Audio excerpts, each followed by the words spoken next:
इन्हें क्या मिलेगा? कुछ नहीं मिलेगा। वो तो स्वयं राजा हैं और उनका राज्य बहुत दूर का है।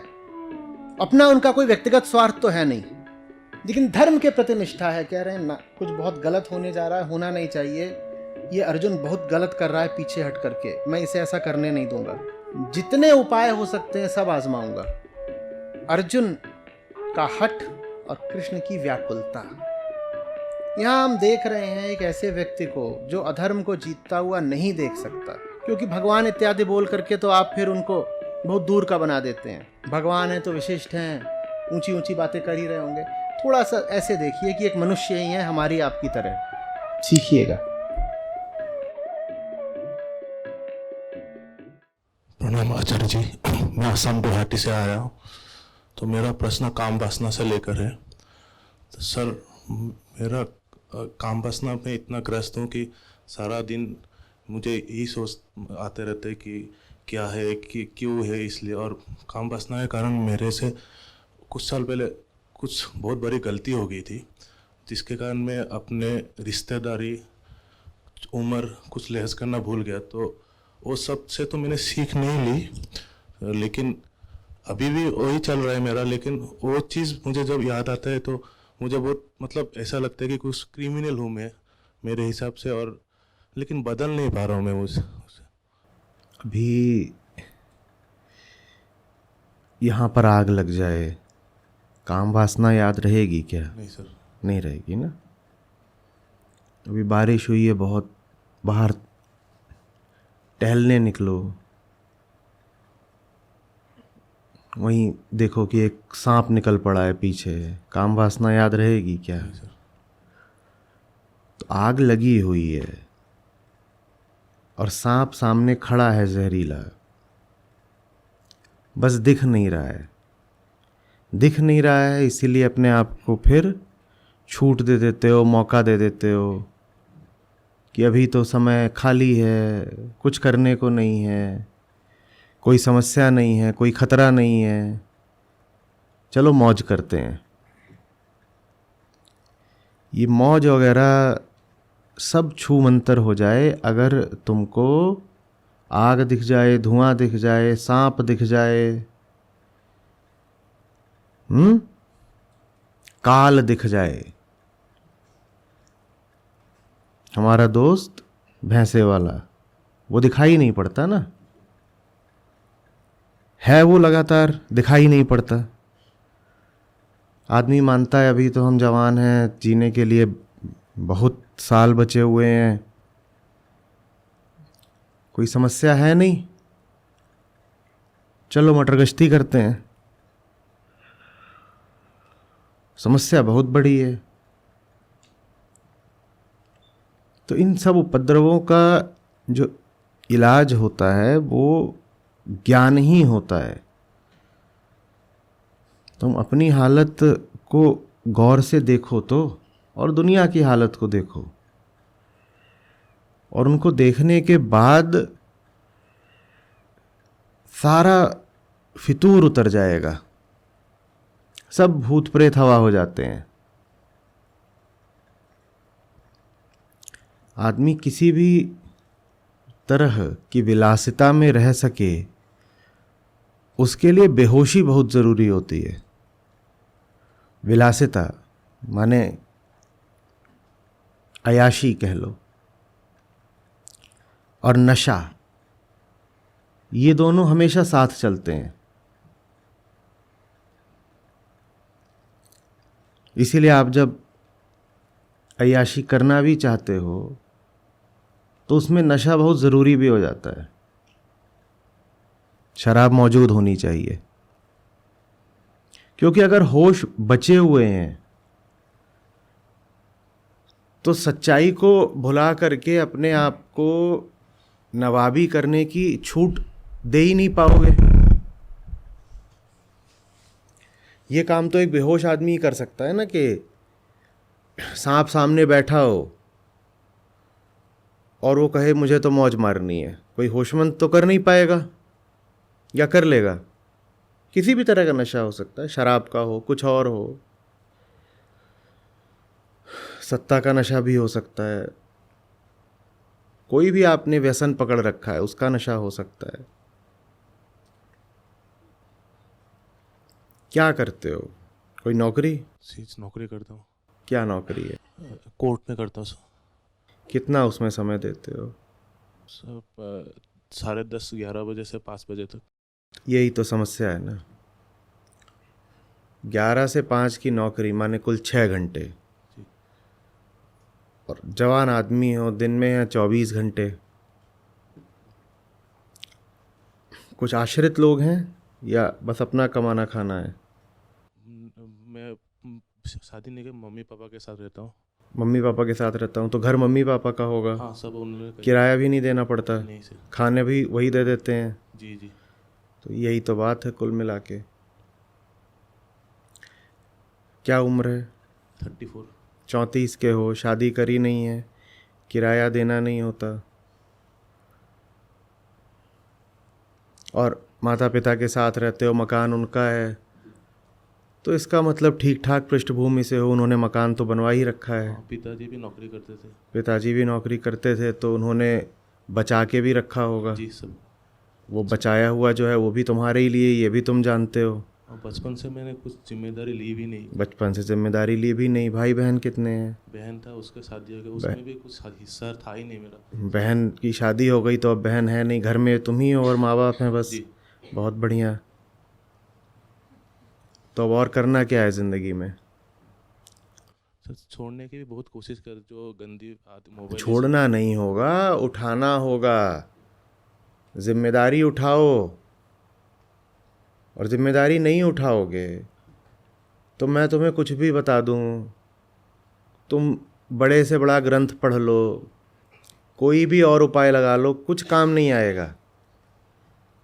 और इस पूरी स्थिति में तुम्हारी कोई विशेष गलती भी नहीं है। तुम्हारी स्थिति में यदि 100 जवान लोगों को डाल दिया जाए तो उनमें से 80-90 की वही हालत हो जाएगी जो तुम्हारी है। बात एक विशेष व्यक्ति की स्थिति की नहीं है, बात उस विशेष स्थिति की है जिसमें ये व्यक्ति फंसा हुआ है। वो स्थिति ऐसी है कि उसमें तुम किसी को भी डालोगे, उस पर कोई ना कोई नशा, चाहे काम वासना का हो, कुछ और हो, कोई न कोई अय्याशी हावी हो ही जाएगी। 6 घंटे कुल जाना है, वापस आना है, खाने पीने को मिल जाता है, घर अपना बना हुआ है पुश्तैनी, अपनी पत्नी अपने बच्चे हैं नहीं कि जिम्मेदारी उठानी है, कहीं पे कोई समय लगना है। जीवन में कोई लक्ष्य, कोई मिशन पकड़ नहीं रखा है। घर में जब अकेला बच्चा होता है तो माँ बाप और ज़्यादा ममत्व दिखाते हैं। माँ भी कहती है कि यही तो बचा है लाड़ला, तो उसको और देसी घी के पराठे, और वो देसी घी के पराठे खा खा के शरीर में जो ऊर्जा भभकेगी उसका तुम और क्या करोगे? कोई सार्थक काम तो कर नहीं रहे हो, और जवान हो बिल्कुल भरपूर, खाना पीना मस्त चल रहा है, तो समय कहाँ लगाओगे, ऊर्जा कहाँ लगाओगे? बात तुम्हारी नहीं है। और सर, नौकरी में भी इतना, सरकारी नौकरी ज़्यादा टाइम खाली। ये तुम क्या सपना वगैरह दिखा रहे हो? बाकी जितने जवान लोग यहाँ बैठे हैं, लोगों को ईर्ष्या उठ रही होगी तुमसे। यही तो पूरे जवान हिंदुस्तान का ऊंचे से ऊंचा सपना होता है। सरकारी नौकरी जिसमें कुल 6-8 घंटे काम करके चल जाए, पुश्तैनी घर, माँ के पराठे, पिता की दौलत,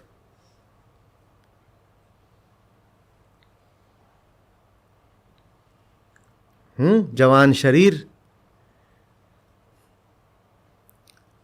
बस।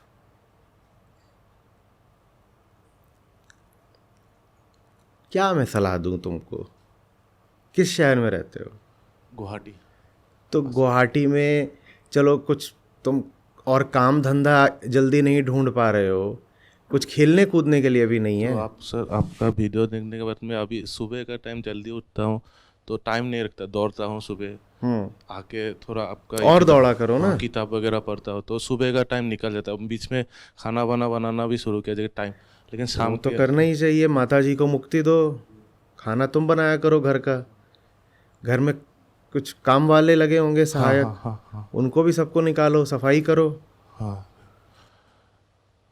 और सर मैं सोचता हूँ कि सर हम लोग के वहाँ पे बंदर बहुत है, तो उन लोग का खाने का मतलब कुछ कमी है, मतलब पेड़ वगैरह कुछ है नहीं, तो उसको वो काम भी थोड़ा पकड़ लो तो थोड़ा व्यस्त। नहीं, बंदरों को खाने को कम मिलेगा तो भाग जाएंगे, वो अपना देख लेंगे।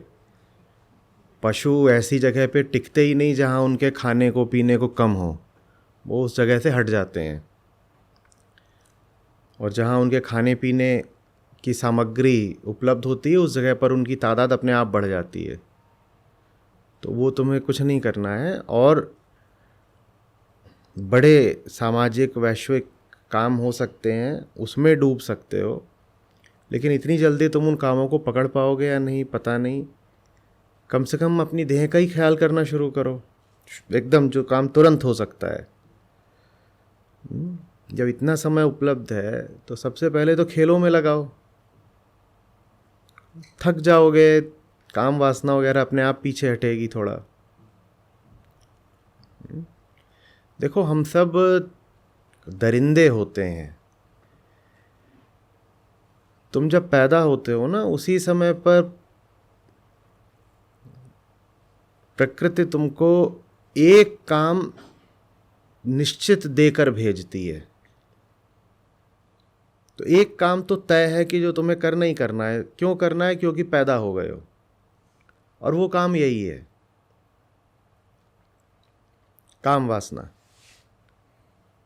तुम जीवन में और कुछ करो ना करो, प्रकृति जन्म के समय से ही इतना निश्चित कर देती है कि ये काम तो तुमको करना ही करना है, ठीक है, ये तो करोगे ही करोगे। अब इसके अलावा अगर करने को 4-5 कोई अच्छे काम हो, तो इस काम को तुम जो महत्व और समय और स्थान देते हो वो सीमित हो जाएगा। मान लो तुम्हारे पास 100 यूनिट ऊर्जा है, ठीक है।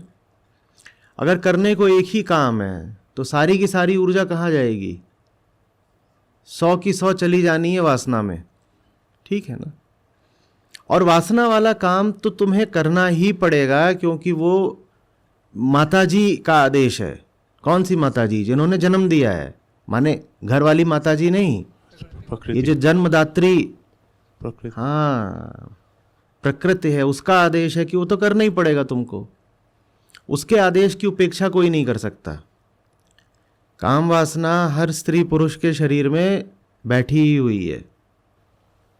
अच्छा, मुझे लगता तुम इतना कर सकते हो कि उस एक काम के अलावा जो प्रकृति ने पहले से ही निर्धारित करके भेजा है, उस एक काम के अलावा तुम 4-5 और अच्छे और ऊंचे काम पकड़ लो।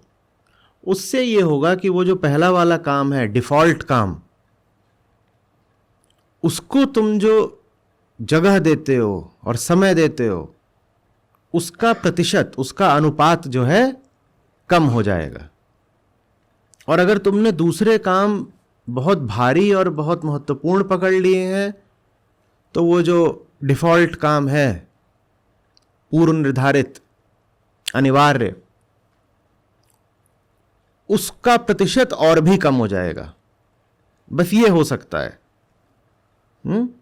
तो जो लोग जीवन में कोई अच्छा ऊंचा सार्थक लक्ष्य नहीं रखते, उनको सजा ये मिलती है कि उनको जानवर की जिंदगी जीनी पड़ेगी।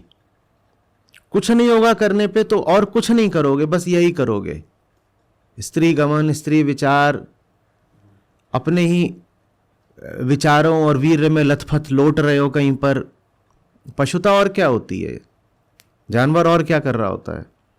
उसको कुछ है ही नहीं जीवन में लक्ष्य। किसी बंदर की बात करी, किसी बंदर के कोई होता है लक्ष्य? वो भी यही करता है, खाता है, बंदरिया खोजता है।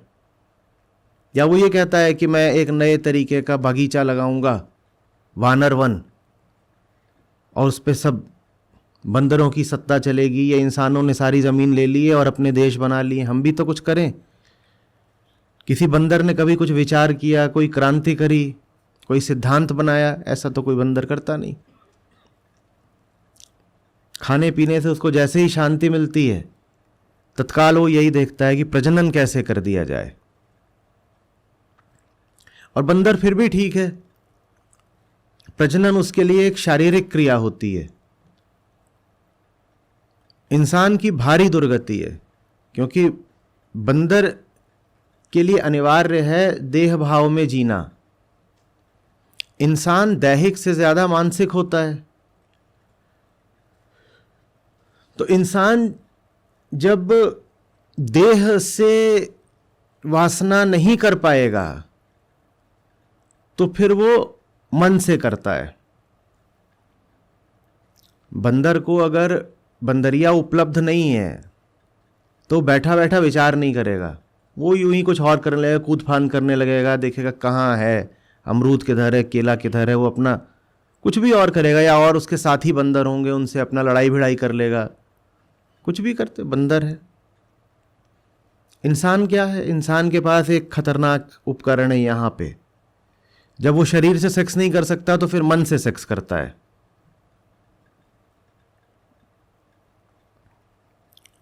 और ये सजा है, ये सजा है।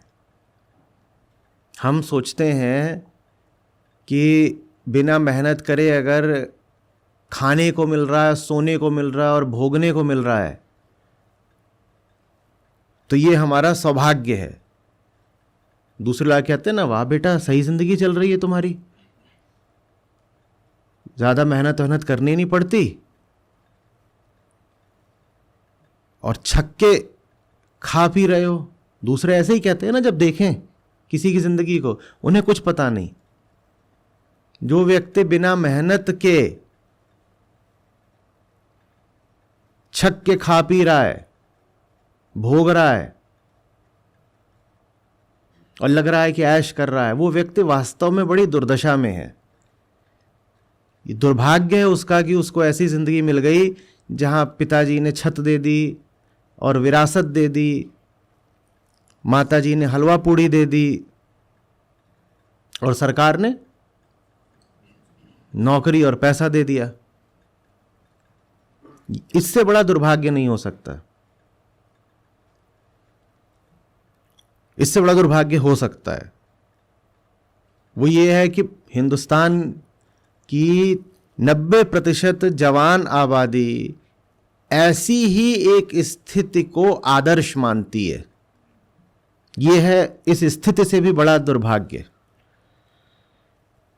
10 में से 9 जवान लोग, उनके यदि दिल की बात पूछी जाए, कहा जाए कोई सुनेगा नहीं, हम किसी को बताएंगे नहीं, बस हमारे तुम्हारे बीच में कान में फुसफुसा दो,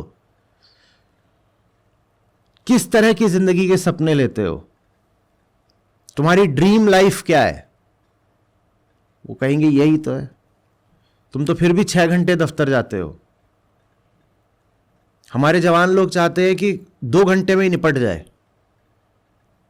2 घंटे में निपट जाए और सिर्फ तनख्वाह ही ना आए, साथ में घूस भी खूब आए। जितना कम काम करना पड़े और कम से कम काम के साथ जो अधिक से अधिक भोग संभव हो पाए, वो हिंदुस्तानी युवाओं का आदर्श बन चुका है। और जब ये तुम्हारा आदर्श बनेगा और तुम्हारी बदकिस्मती इतनी हो कि आदर्श साकार भी हो जाए, तो फिर तुम्हें इसकी सजा यही मिलेगी, जिंदगी नशे में डूब जाएगी। अभी जवान हो तो कह रहे हो वासना का नशा है, 10-20 साल बाद वासना का नशा उतना नहीं रहेगा तो दूसरे नशे करोगे, क्योंकि ये सरकारी नौकरी तो भाई 60-65 तक चलनी है ना। तो भांति भांति के नशे करने का तुमको अवसर मिलेगा। कृपा करके इस तरह की हालत को अपना सपना, लक्ष्य, आदर्श न बनने दें। कि मौज तो उसकी है जो कुछ करता धरता नहीं। कहते हो वाह, क्या किस्मत लेकर के आया है। हाँ, सच में क्या किस्मत लेकर के आया है। सौभाग्य उनका है जो दिन भर हाड़ बजा बजा के मेहनत करते हैं। इसलिए नहीं कि किसी के गुलाम है और उनसे मजदूरी करवाई जा रही है, इसलिए कि उन्हें कुछ सार्थक मिल गया है, प्रेम हो गया है उनको, और प्रेम अब उनसे काम करवा रहा है, बल्कि प्रेम अब उनसे नृत्य करवा रहा है।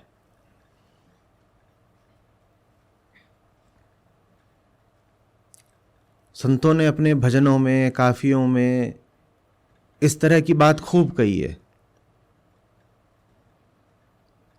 कि पागल ही हो गया हूं मैं, सरफिरा।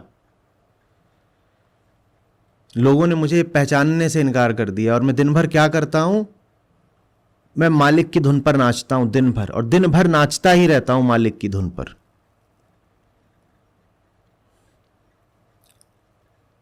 यह होता है सौभाग्य। पूरा दिन ऐसा बीत रहा है कि मालिक नचा। कौन सा मालिक? अरे राज्य सरकार, भारत सरकार वाला मालिक नहीं, या दफ्तर में बॉस वाला मालिक नहीं। किस मालिक की बात हो रही है? हाँ, उस मालिक की। उस मालिक से गहरा नाता जुड़ गया है। और जिनका मालिक से नाता जुड़ जाता है ना, मालिक, संतों ने कहा है कि बड़ा बेदर्द है, बड़ा बेरहम है, निर्मम है बिल्कुल मालिक। जो उसके प्यार में पड़ जाता है, मालिक उसको कहीं का नहीं छोड़ता, उसको दिन रात नचाता है। कहता है यही मेरा प्यार है, अब नाचो। और नाचो माने क्या? नाचो माने ये नहीं कि बाहर निकल के नाचने लग गए, मालिक नचा रहा है। नाचने का मतलब है सार्थक कर्म। अब तुम काम करोगे। कुरुक्षेत्र में अर्जुन का तरकश से बाण निकालना, प्रत्यंचा खींचना, लक्ष्य साधना और विद्युत गति से बाण वर्षा करना, ये नृत्य है। और कौन नचा रहा है अर्जुन को? कृष्ण नचा रहे हैं। जो मालिक के हो जाते हैं, मालिक उनको ऐसे ही जो सर्वोच्च और सर्वाधिक आवश्यक युद्ध होता है उसमें डाल देता है। कहता है अब नाचो।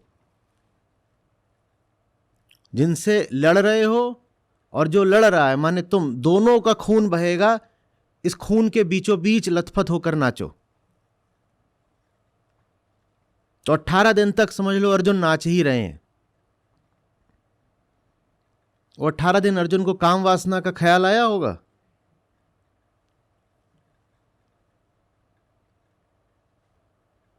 और अर्जुन सा व्यक्तित्व, वो तो जहां जाते थे उनको नारियां उपलब्ध हो जाती थीं, आके स्वयं आके प्रणय निवेदन करती थीं। महाभारत में कितने ही उल्लेख हैं। अर्जुन के पास आए, भीम के पास आए। अर्जुन को कोई सुध, अर्जुन को एक क्षण का भी ख्याल, ये सब बातें, काम वासना या कोई और नशा या कोई और उपद्रव, कोई मतलब इन बातों से? क्यों नहीं मतलब? कृष्ण नचा रहे हैं, अर्जुन नाच रहे हैं। यहां किसको याद आएगी अपनी देह की और नारी देह की?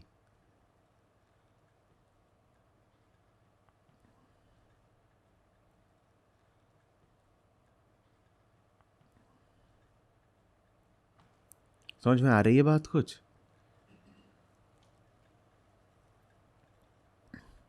अब एक दूसरी नौकरी खोजो। दूसरी माने ये नहीं कि पहली छोड़नी है, रखे रहो पहली। पहली तो जो नौकरी, वो नौकरी है ही नहीं। 6 घंटे में क्या होता है? 6 घंटे में कोई नौकरी होती है? नौकरी होनी चाहिए दिन में कम से कम 16 घंटे की। तुम्हें मिली है 6 घंटे की, तो 10 घंटे की एक दूसरी नौकरी खोजो। यही तुम्हारा उपचार है। 10 घंटे की एक दूसरी नौकरी खोजो। और वो नौकरी मालिक की होनी चाहिए। हाँ, समझ में। समझ रहे हो कुछ बात को? हाँ। और जान लगा के उसमें डूबो।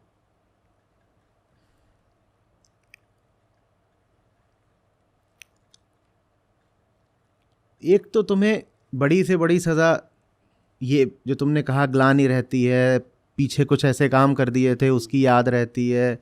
एक तो तुम्हें बड़ी सजा ये मिल रही है कि दुनिया की आधी आबादी महिलाओं की है, तुम उनसे सहज रिश्ते नहीं रख सकते, तुम स्वस्थ तरीके से किसी महिला की ओर देख नहीं सकते।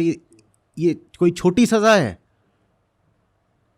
कि कोई साधारणतया भी स्त्री आ रही है तुम्हारी ओर और तुम असहज हो जाओगे? कामी की यही स्थिति होती है। साधारणतया तुम बाजार में घूम रहे हो, बस में चल रहे हो, कहीं कुछ है, सड़क पर या घर पर ही अपने, कोई महिला आ गई, चाहे वो 85-60 साल की क्यों ना हो और चाहे वो 12-14 साल की लड़की ही क्यों ना हो, आपका मन व्यथित हो जाएगा।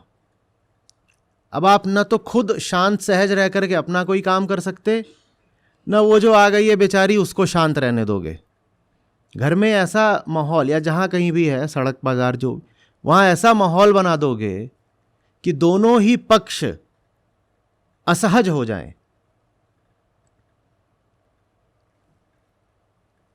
दिमाग हिलने लग जाए कि क्या चल रहा है, कुछ तो हो रहा है। ये छोटी सजा है। हम कह रहे हैं दुनिया की आधी आबादी, जहां जाओगे वही दिखाई देंगी, बच तो सकते नहीं हो।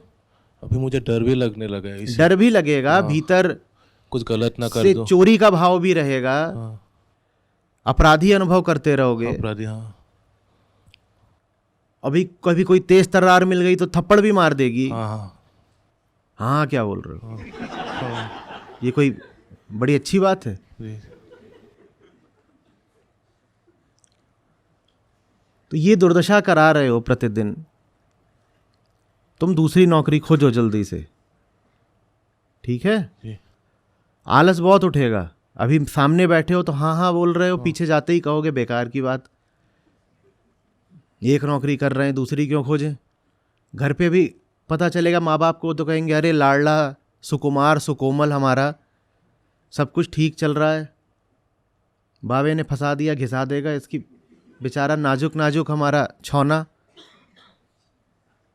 तो कोई इस बात का समर्थन नहीं करने वाला जो यहाँ हम कर रहे हैं, दूसरे भी नहीं करेंगे, तुम स्वयं नहीं करोगे।